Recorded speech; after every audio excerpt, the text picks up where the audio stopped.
Have you ever wondered how immigration policies can shape not only a scientist's journey, but the innovation landscape of an entire nation? For generations, STEM talent has crossed borders seeking opportunity, discovery, and collaboration in the United States. But today, the structures that support that journey, work authorization, social media vetting, H-1B reform, and the future of OPT are in a moment of transition.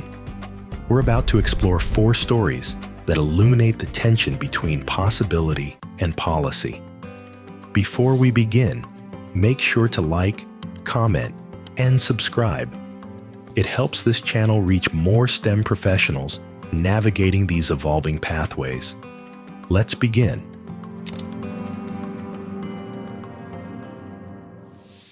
Let me start with a question. What does it take for an immigrant scientist to reshape the world? Born on January 17, 1955, in Szolnok, Hungary, Katalin Karikó grew up in modest circumstances.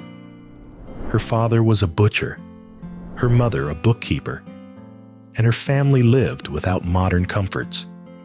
Yet she was determined to become a scientist. After earning her BSc in biology, 1978, and her PhD in biochemistry, 1982, from the University of Szeged, she moved to the United States in 1985 for a postdoctoral fellowship at Temple University. She arrived with little more than ambition and 900 pounds sewn into her daughter's teddy bear.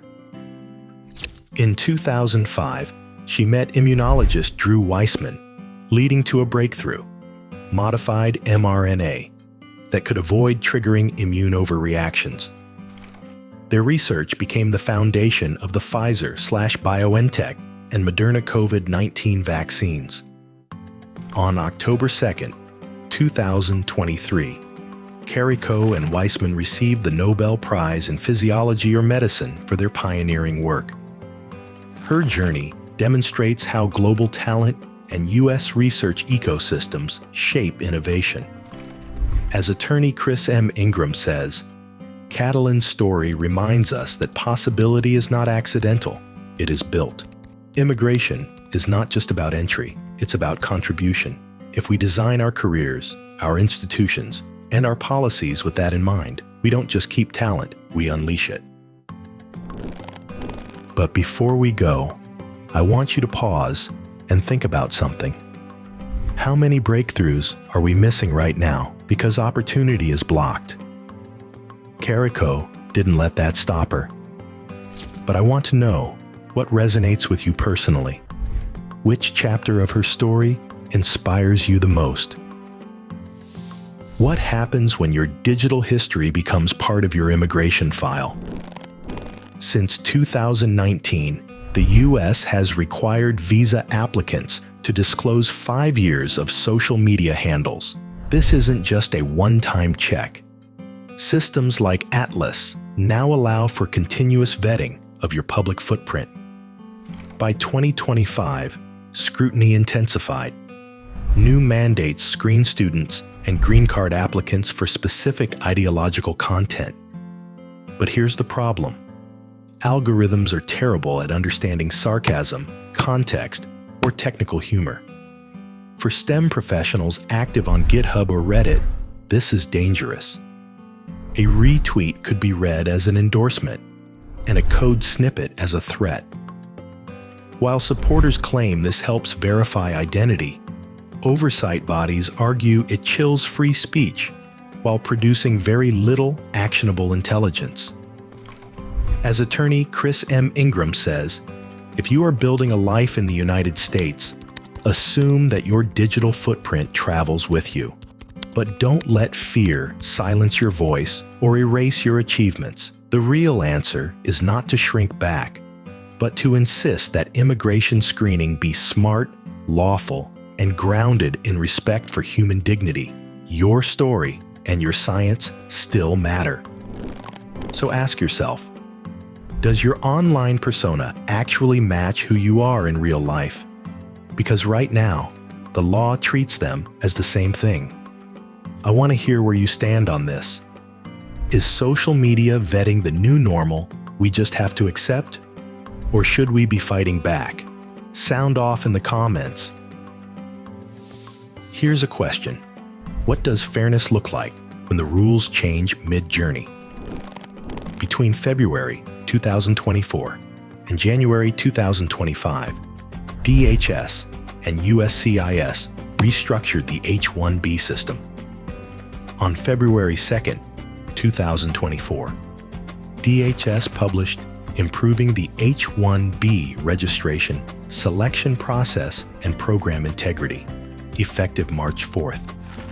The biggest shift, a beneficiary-centric lottery, where each individual, regardless of the number of employer registrations, receives just one lottery entry.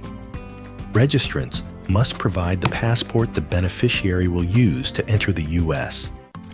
For fiscal year 2025, USCIS reported a significant decrease in total registrations. Around 442,000 unique beneficiaries entered, with about 135,000 selected. FY 2026 saw registrations drop further to approximately 343,000 to 358,000. Then came the sweeping modernization rule, published December 18, 2024, modernizing H-1B requirements, providing flexibility in the F-1 program, and program improvements affecting other non-immigrant workers, effective January 17, 2025.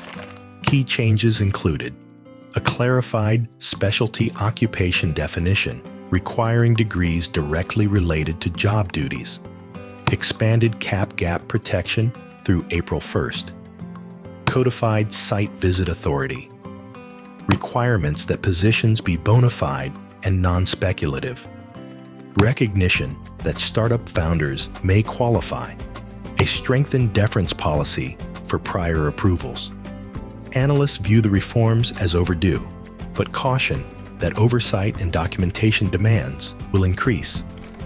For many STEM workers, the stakes are personal.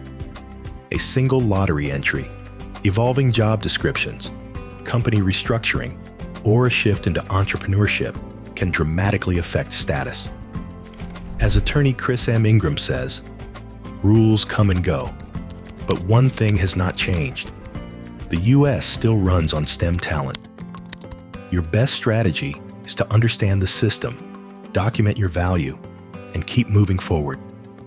Policy can raise hurdles, but it cannot cancel the impact of a life's work built on skill, grit, and contribution.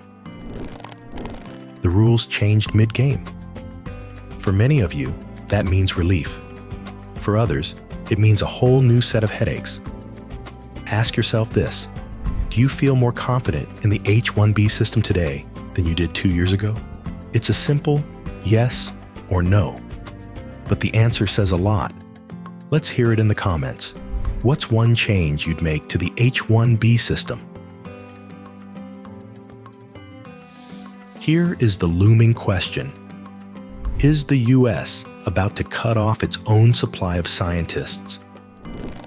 OPT is currently the main engine for retaining international graduates. But a late 2025 regulatory signal from DHS suggests this engine is in danger. The agency plans to realign the program to address what it calls labor market impacts, a move that could restrict STEM extensions entirely. The stakes are incredibly high.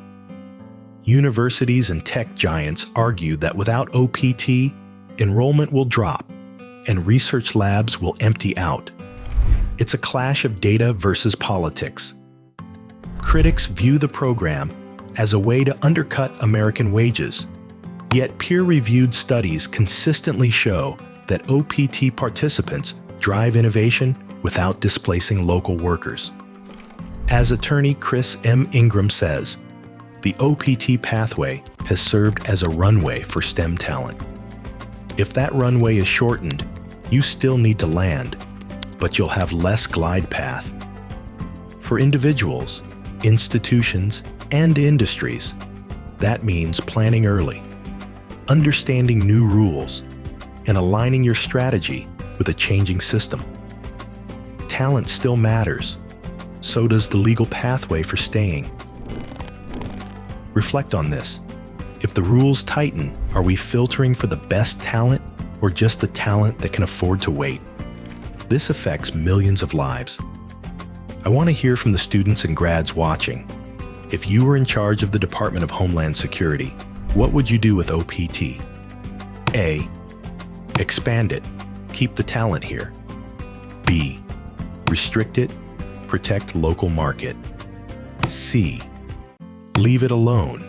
Vote A, B, or C in the comments below.